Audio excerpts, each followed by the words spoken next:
카메라는 조리개가 있습니다. 옛날 카메라, 디지털 카메라가 나오기 전에 그 아날로그 카메라가 있지 않았습니까? 그 카메라는 사진을 찍을 때 조리개를 잘 맞춰줘야 됩니다. 조리개를 맞춰주지 않으면 사진을 100개 찍어도 200개를 찍어도 사진을 현상하고 사진을 인화하게 되면 이게 사진이 누구 얼굴인지 내 얼굴인지 흐릿하게 보이게 됩니다. 근데 요즘은 디지털로 돼가지고 그냥 자동으로 포커스가 돼가지고 아주 잘 나옵니다. 선명하게 나옵니다. 이 신앙이라고 하는 것은 하나님과 이 조리개를 맞추는 겁니다. 요거를 이제 포커싱 온 갓이라고 말하거든요. 하나님에게 초점을 맞추는 겁니다. 하나님에게 초점을 맞추게 되면 결국은 내가 누구인지를 알게 됩니다. 그래서 영어로 말하면 이런 말이 to find yourself, focus on God 이런 말이에요. 하나님에게 초점을 맞추게 되면 우리 자신을 알게 되고 자신을 발견하게 된다라고 하는 그거 말입니다. 하나님에게 모든 것을 다 맞추게 되면 우리는 세상에 초점이 흐리게 됩니다. 물론 세상에서 공부하지 마라, 세상에서는 관심도 두지 마라, 어떤 그런 극단적인 것을 말하는 것은 아닙니다. 세상에서 빵점이라도요, 하나님에게 100점이면 그건 다 되는 겁니다. 그런데 세상에서는 100점인데 하나님에게는 빵점을 만든다. 그거는 완전히 아무것도 점수를 받을 수가 없다라고 하는 것이에요. 지금 오늘 말씀이 지금 그것을 말씀을 하는 것이거든요. 자, 우리의 힘이 든 것과 우리의 삶의 문제들과 그리고 여러 가지 그 혼란이 오는 것은 왜 그러느냐 하는 것입니다. 자, 오늘 말씀은 남쪽 유다 그리고 북쪽 이스라엘을 향한 미가 선지자의 하나님의 말씀입니다. 그 하나님의 말씀, 그 유다 왕 중에 요담 왕, 그리고 아하스 왕, 그리고 히스기야 왕, 요때가 남쪽 유다 왕, 그리고 북쪽 이스라엘은 더 빨리 나라에 멸망당하는 시기입니다.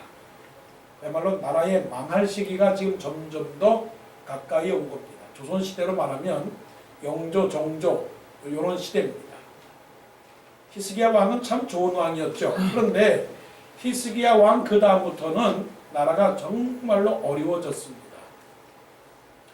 나라가 어려워졌기 때문에 하나님께서 미가 선지자를 통해서 위기의 의식을 지금 전한 것입니다. 여러분 자신을 생각을 해보세요. 여러분은 지금 정신적으로, 육체적으로 아니면 영적으로 혹시 위기는 아니신가요? 나라가 망할 때, 또 자신이 병들었을 때, 자신이 혼란할 때 그것은 바로 외적인 환경의 문제가 아니라 내적인 환경의 문제입니다. 로마가 멸망당했을 때 왜 로마가 멸망당했는지 아세요? 그때의 로마는 전혀 멸망당할 거라고는 상상도 못했습니다. 그런데 로마가 멸망당한 이유는 내적인 부패 때문에 그렇습니다. 내적인 정신적 부재 때문에 그런 거예요. 그래서 신앙이라고 하는 것은 이런 겁니다. 신앙은 겉이 아니고 내면입니다. 이것이 항상 우리 마음속에 있어야 됩니다.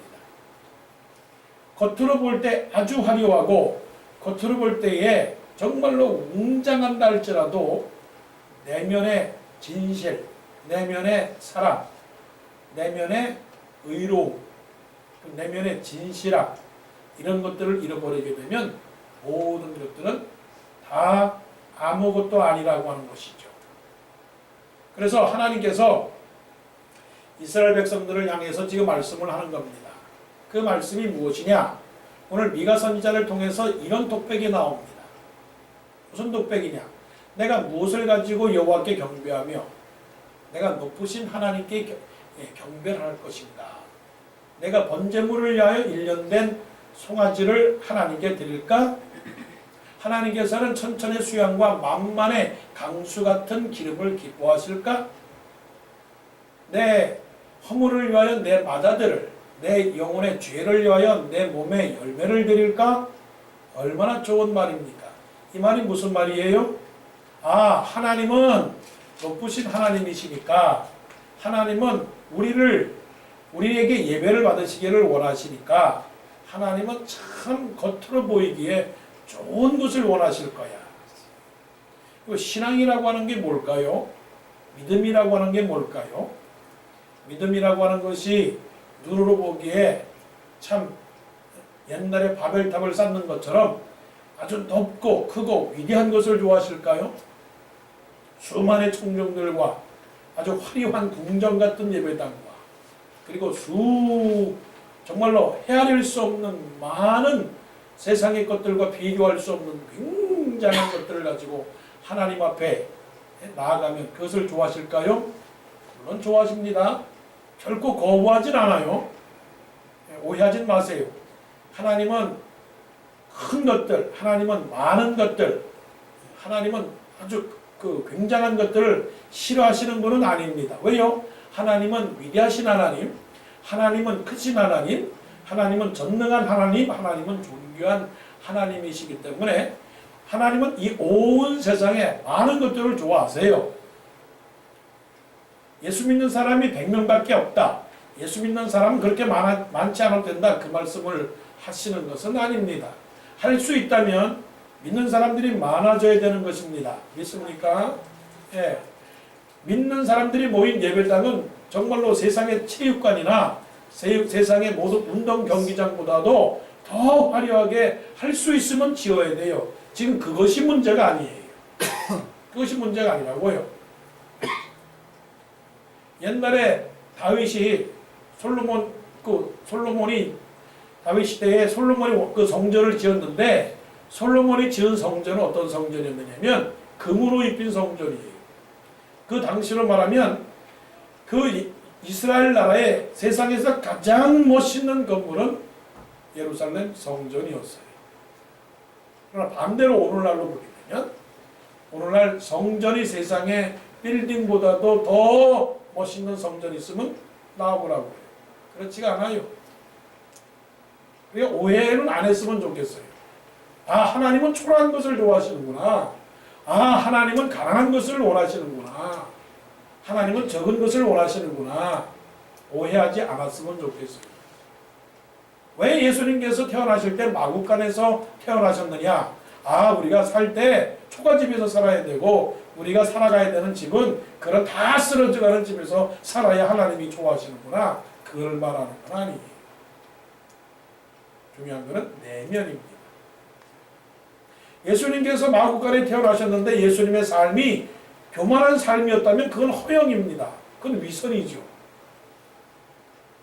그렇지 않습니까? 하나님은 지금 무엇을 위해서 지금 말씀을 하시느냐? 말로, 겉으로, 형식으로 뭔가를 보여주기 위해서 내가 무엇을 가지고 요 앞에 나아가며 또 높으신 하나님께 무엇을 가지고 경배할 것입니다. 천천의 수양이나 만만의 강수 같은 기름을 가지고 기뻐하실 것인가라고 말을 하면서도 그 안에 진실이 없었기 때문에 문제입니다. 이것이 이제 미가 선지자를 통해서 미가 선지자의 독백이지만 그러나 그것은 이스라엘 백성들을 대변해 주는 하나의 그 문학적 표현입니다. 사람들이 그렇게 다 말합니다. 하나님은 높으셔야 됩니다. 하나님은 경배해야 됩니다. 하나님은 예배해야 됩니다. 그런데 두 얼굴을 갖고 있어요. 두 얼굴. 마음은 입술로는 하나님을 경외하지만 마음은 하나님에게서 멀도다라고 이사야 선지자가 하신 말씀을 예수님께서 오셔서 그렇게 책망을 한 것이에요. 한번 자신을 보세요. 하나님이 지금 원하시는 것은 무엇인가? 하나님께서 지금 나에게 은혜를 주셨고 나에게 믿음을 주셨는데 진정 하나님께서 원하시는 것은 무엇인가? 이렇게 생각하면 됩니다. 내가 가난하고 내가 힘들고 내가 약한 상황 속에서도 마음속으로 하나님을 만나면 그건 너무 초라하고 부끄러운 인생입니다. 다시 한번 말씀을 드리지만 부자와 나사로를 보십시다. 부자이기 때문에 지옥 간 건 아니다 하는 사실이에요. 잘 살기 때문에 하나님이 교만하다라고 말하진 않아요. 착각하지 마세요. 가난하기 때문에 그 사람은 천국 갔다. 가난한 나사로, 거지 나사로는 그렇게 살았기 때문에 천국을 갔다. 그것은 아닙니다. 그 뭐냐? 거지 나사로는 이왕 살면 부자가 되어야 되는 것이고, 이왕 부자가 되었다면 그 마음은 나사로가 되어야 되는 거예요. 이해하실까나? 이 말씀을.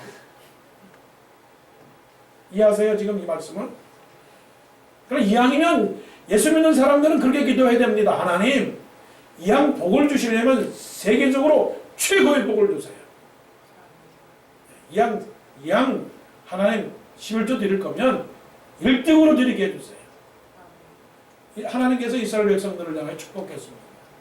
너희가 내 말을 듣고 내 말을 지키면 내가 너를 세계 모든 민족 위에 뛰어나게 하실 거라.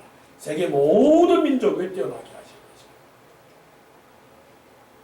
그런데 참 사람이요, 돈 많으면 마음이 멀어지더라고요. 이상해요.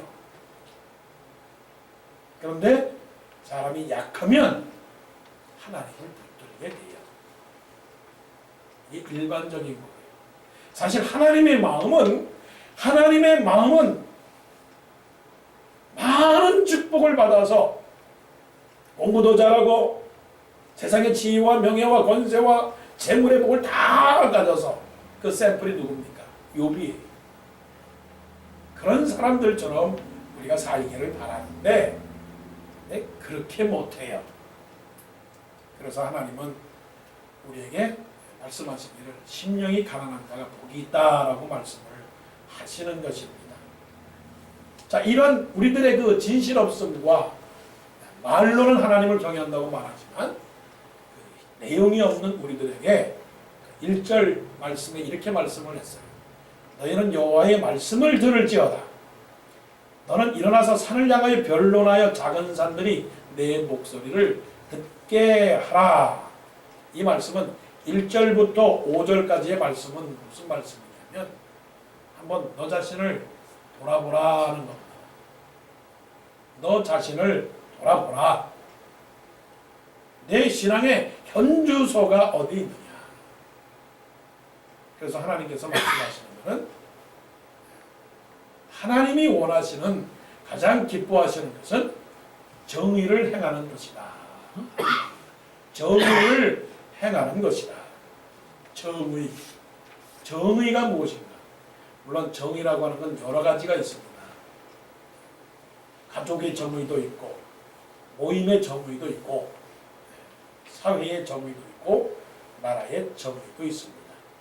그 정의의 일반적 뜻은 뭐냐면, 모든 사람들이 모두가 다 이해할 만한 수준을 정의라고 말합니다.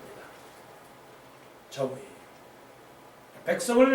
백성이 공평하게 대우를 받는 것, 그리고 정직하게 행하는 것들, 차별이 없는 것들, 이런 것들이 다 정의입니다. 정의. 왜 하나님은 정의를 행하라고 하느냐? 하나님은 모든 사람에게 공평하기 때문에 그래요. 공평하다라고 하는 것은 어느 누구 차별이 없다는 것입니다. 이게 하나님의 모습이에요. 하나님은 모든 땅에 다 비를 내리시고, 하나님은 모든 땅에 다 햇빛을 주세요. 하나님은 공평하신 하나님이십니다. 어느 누구를 차별하지 않아요. 그런데 사람들은 어떠냐? 사람들은 공평하지가 않습니다. 그래서 정의는 공의가 되는 것이고, 공의는 공법이 되는 것인데, 그러한 것들이 안 될 경우 그것을 뭐라고 말하냐면 편법이라고 말을 합니다. 편법. 길은 이 길로 가야 되는데 길을 빨리 가기 위해서 중간에 길을 꺾어가는 거, 그것을 편법이라고 말을 합니다. 하나님은 공평하신 하나님이에요. 하나님은 정의로우신 하나님이에요. 그러면 정의라고 하는 것은 도대체 어디에 있는가 하는 겁니다. 정의는 오직 하나밖에 없어요. 정의가 혹시 나라의 법이라고 착각을 하지 마세요. 나라의 법은 정의가 아니에요. 왜냐하면 나라의 법들은 모든 사람들의 생각에서 나온 것이기 때문에 그 법이 온전한 법이 아닙니다. 이게 무슨 말씀이냐면 헌법이라고 하는 것은 자꾸만 갈려요. 대한민국의 헌법도 많이 개헌을 했어요. 7월 17일 날 한국의 제헌절인데 법이 얼마나 많이 바뀌는지 모릅니다. 정권이 바뀔 때마다 법이 바뀌어요. 그렇다면 어제에 공의로웠던 것들이 올해는 공의롭지 않을 수가 있단 말이에요. 어제 벌금을 냈던 법이 오늘날에는 벌금을 내지 않아도 되는 것이에요. 그때 세상의 법이라고 하는 것은 물론 그 순간 속에서는 그것이 공의고 정의라 할지라도 영원하지 못하다라고 하는 겁니다.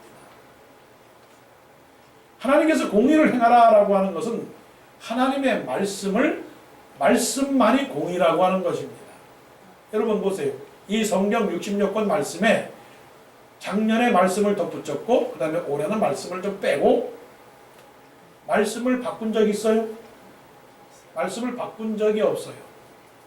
이 말씀은 1.1획이라도 1.1획이라고 하는 것은 받침이나 점이나 아니면 어떠한 글이라 할지라도 바꿀 수가 없는 겁니다. 더하거나 뺄 수도 없는 것입니다. 그러니까 이 성경이 하나님의 말씀에 기록되어 있는 것은 모든 세상의 헌법이나 규율이나 규칙이나 제도 그 위에 맨 위에 있는 것이 하나님의 정의라고 하는 것이죠. 그 정의를 행해야 되는데 3장에 보게 되면 이 정의를 행하지 못합니다. 나라의 지도자들과 나라의 통치자들이 하나님의 말씀에 의해서 나라를 다스려야 되는데 그러지를 못합니다. 그래서 미가 3장에서 이렇게 말씀합니다. 야곱의 우두머리들과 이스라엘 족속의 통치자들아 들으라. 정의를 아는 것이 너희의 본분이 아니냐.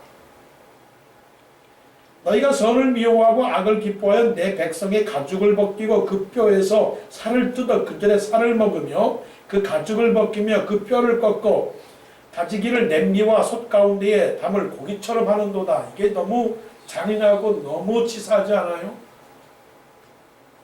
가난한 백성들의 모든 재산을 빼앗고 자기들의 배를 위해서 그 법을 남용하는 이러한 것들을 지금 지적을 하고 있는 것입니다. 사실은 이건 지도자들과 통치자들을 향해서 우리가 지금 말할 것은 안 돼요. 오늘 말씀에서 우리 스스로 질문해야 될 것은 이거예요. 정말로 나는 하나님 말씀 앞에서 부끄러움이 없는가라고 하는 거예요. 하나님의 말씀에 나는 정의를 다하고 있는가.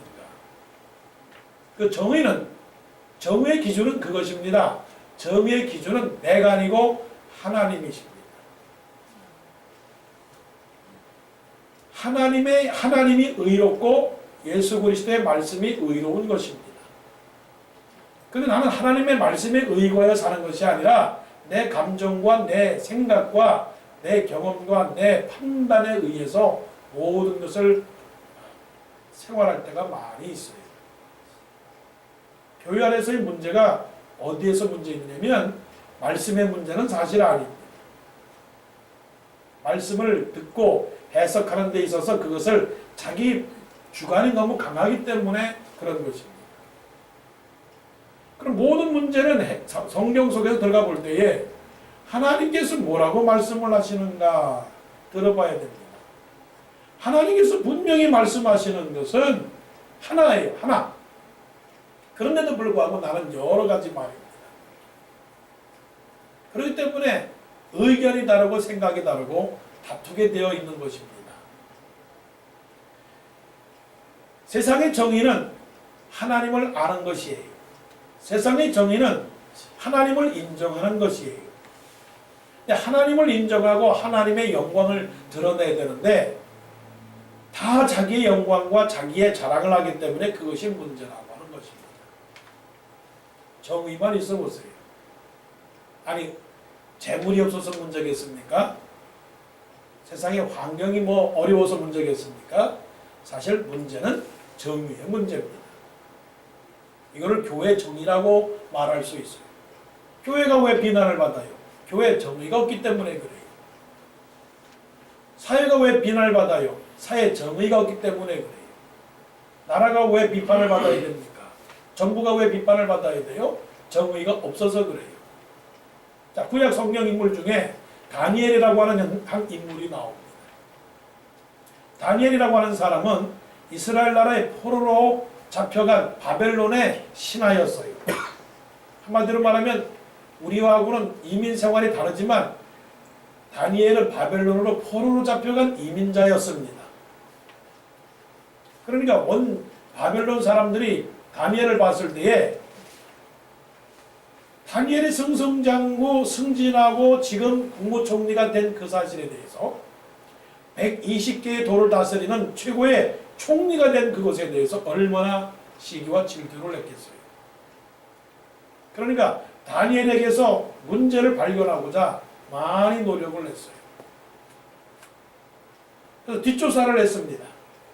다니엘에게서 무슨 문제가 있는가 뒷조사를 했어요. 아니 세상에 사람에게 있어서 주머니 털어서 먼지가 안 나오는 경우는 없어요. 한번 여러분 스스로 생각을 했어요. 이 말씀이 굉장히 우리에게 두려운 말씀입니다. 두려운 말씀이에요. 하나님께서 나를 향하여 말하기를 한번 너 다 털어내봐라.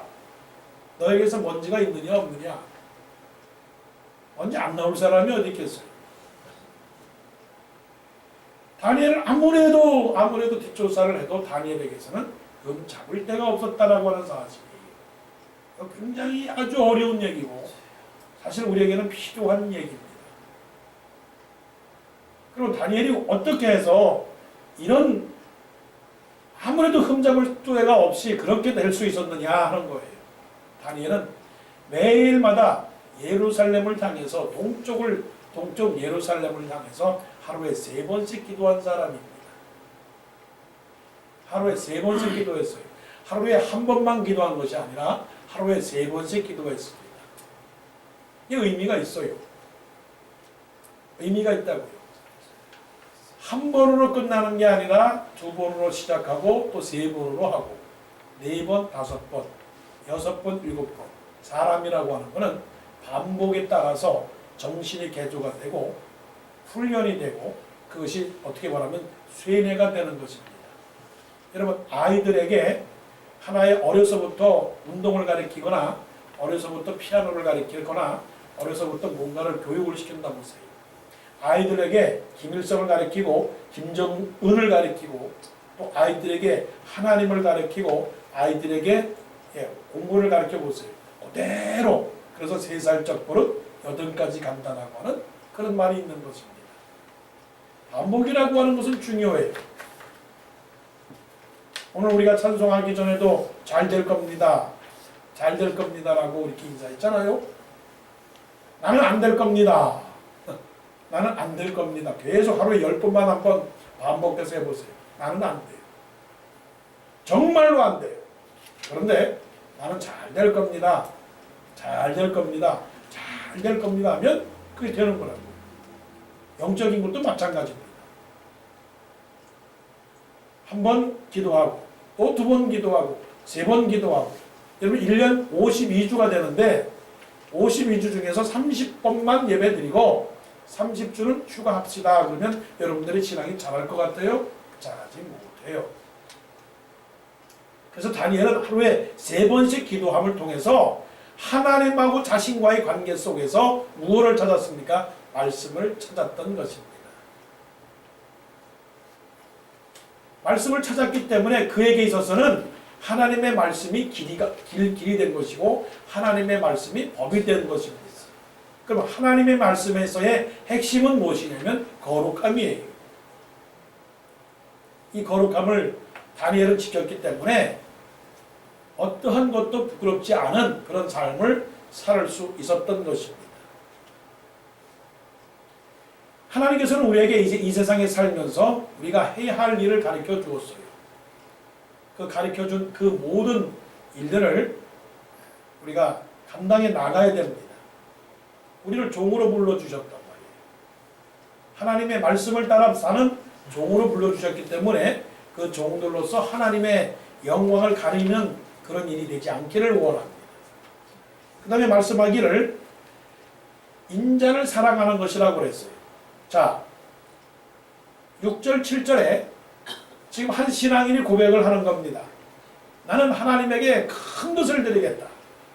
나는 하나님에게 많은 것을 드려야 되겠다.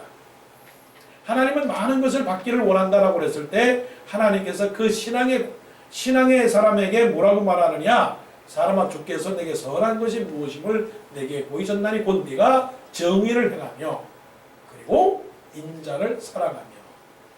인자를 사랑하라고 그랬어요. 우리 교회는 인자가 없어서 사랑할 사람이 없어요. 인자가 없어요. 인자가 한 사람도 없어. 웃자고 하는 말이지만 인자가 여럿이 있으면 좋겠는데 인자가 없어서 사랑하지 못해. 그런 건 아니고 인자는 몰시라고 하는 겁니다. 몰시. 인자를 사랑해라. 인자를 사랑하라고 하는 그 말은 사랑에 사랑을 더하라라고 하는 겁니다. 사랑에 사랑을 더하라. 자, 이제 성경은 무슨 책인가? 성경은 거룩한 정의의 책. 성경은 무엇인가? 성경은 사랑의 책입니다. 하나님에게 초점을 맞추고 하나님을 따라가고 하나님의 제자가 되고 예수님의 사람이 되었다면 거룩한 정의를 따라 살아가야 되는 것이고 하나님의 요구하시는 사랑을 실천하며 살아가는 것이 하나님이 원하는 것입니다. 두세 사람이 모인 곳에 나도 그들 중에 있느니라. 두세 사람이 모여 있는데도 하물며 두세 사람이 모여 있는데도 싸운다면 그거는 공의도 아니고 그거는 인자를 사랑하는 것도 아닙니다. 그런데 말이에요.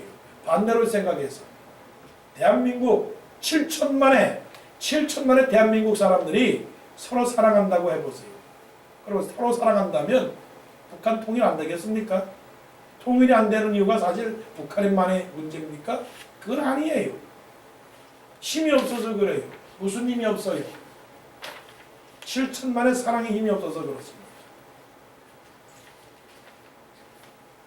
그러니까 두세 사람이 모여있는 곳에 사랑이 있다면 백도 포용할 수 있는 것입니다.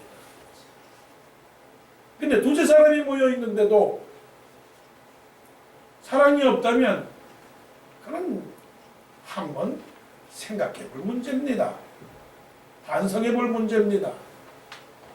우리는 잘 이해해야 됩니다.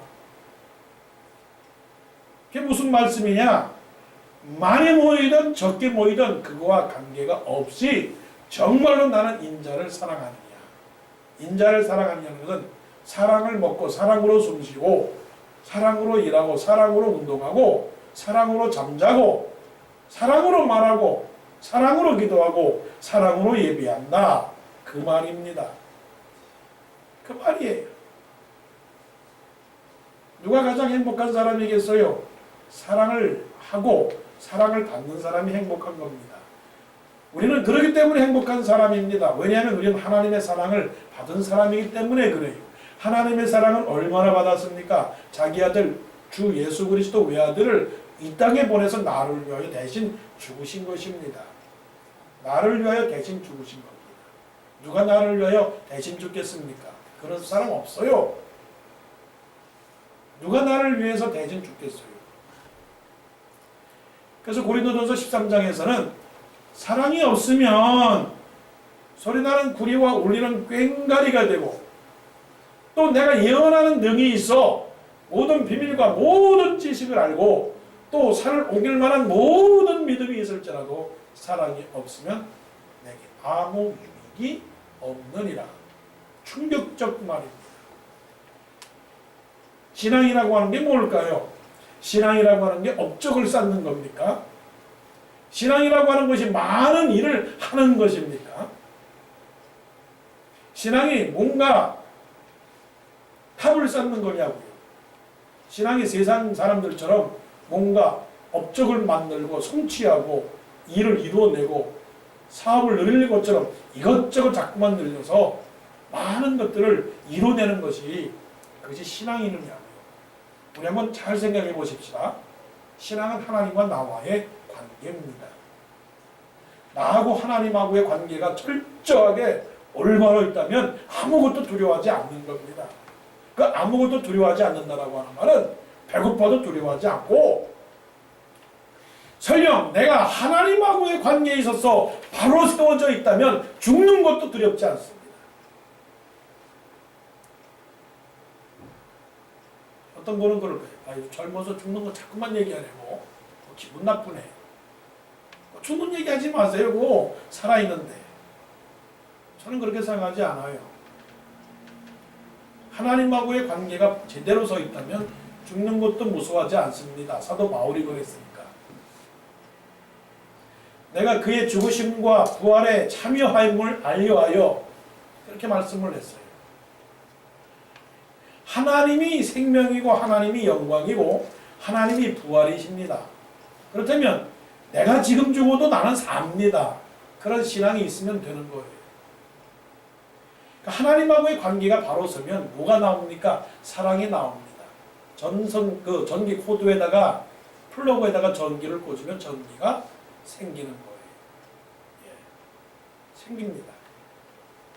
그럼 하나님하고 살면서 하나님하고 연결되어 있으면서 하나님하고 기도하고 하나님의 말씀을 보면서 우리가 사랑이 없다. 그럼 우리가 무슨 문제가 생긴 겁니까? 영적인 프로블럼이 생긴 겁니다. 그래서 세상의 아름다운 언어는 사랑이고 세상의 아름다운 그림은 사랑입니다. 사랑을 잃어버리면 다 잃어버립니다.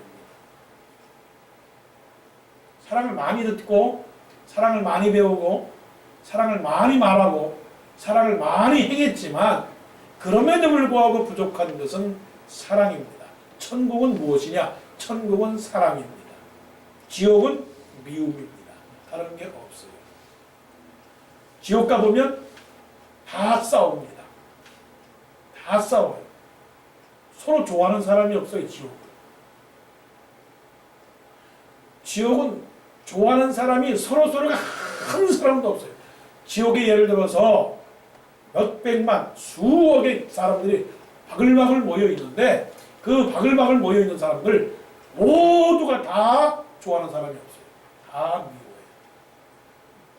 다 미워해요. 천국은 다 사랑해요.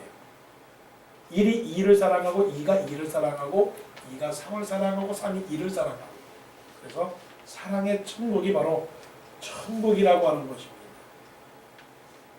인자를 사랑해라고 하는 것은 바로 그거예요. 하나님을 사랑해라. 그리고 네 이웃을 사랑해라. 여러분, 사랑의 성공자입니까? 사랑의 실천자입니까? 사랑의 축복자입니까? 사랑의 행복자입니까? 하나님 앞에 기도할 때에 마음이 편안한 사람은 하나님을 사랑하는 사람이에요. 그래서 우리는 이 사랑을 정의를 할 때 저는 이렇게 정의를 합니다. 사랑은 선착순이다. 사랑은 선착순이에요. 이게 무슨 말이냐면 사랑하는 사람은 먼저 말을 해요. 먼저 말을 하고 먼저 손 내밀고 먼저 인사하고 먼저 대접하고 먼저 웃어주고 먼저 용서하고 먼저 안아주고 먼저 기도해주고 먼저 축복해주는 것이 사랑이에요. 그래서 복을 받는 겁니다. 그렇지 않게 되면 우리는 축복을 받을 수가 없어요. 우리는 무슨 사랑을 받았느냐? 다시 여러분에게 기억을 시킵니다. 하나님께서는 우리에게 1만 달란트의 빛을 다 탕감해 주셨어요. 죽을 수밖에 없는 우리를 다 용서해 줬어요. 이 죽을 수밖에 없다라고 하는 것에 대해서 잘 감이 안 와서 이렇게 설명을 해볼게요. 우리가 병원에서 수술받고 지금 중환사실에 있는데 심장을 다른 사람이 대신 내 심장이, 내 죽어가는 심장을 다른 사람의 심장을 갖다가 내 심장에 넣어주었어요. 다른 사람의 심장을 내 심장에 넣어주고 그 넣어준 심장, 내 심장을 넣어준 그 사람은 죽었어요. 근데 우리가 미안하거나 괴로워할 게 없는 것은 뭐냐면 대신 내 심장을 집어넣어준 사람이 죽었지만 다시 살아났어요. 그러니까 너도 살고 나도 살았으니까 서로가 좋은 거예요. 그래서 만나가지고 서로 기뻐하는 겁니다. 감사해요. 고마워요. 그래 너 살았구나. 내가 네 심장을 줬는데 네가 살았구나. 당신이 살았어요. 그래서 좋아해서 엉켜하고 살아가는 거예요. 근데 우리의 모습은 그게 바로 구원인데 우리의 모습은 뭐냐면 내 발을 찍은 실수로 발을 밟은 사람을 갖다가 아이 아파라고 말하고서는 그냥 멱살 잡고 욕하고 고통치는 것과 마찬가지로 우리는 살고 있어요.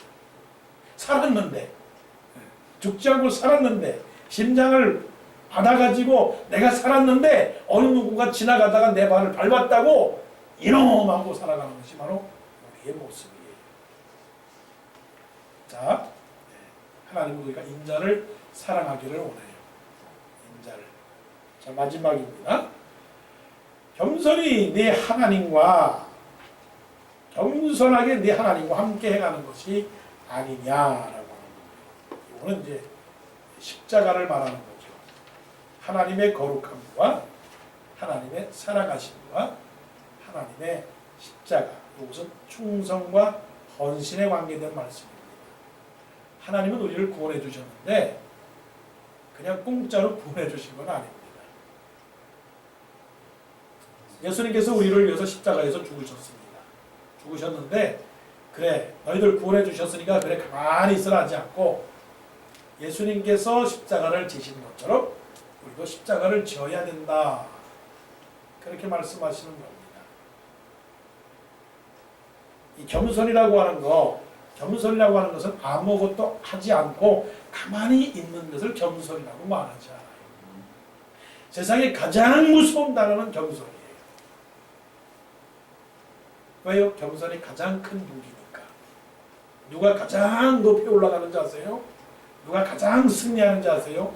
겸손한 사람이 승리하는 것입니다. 겸손은 아첨도 아닙니다.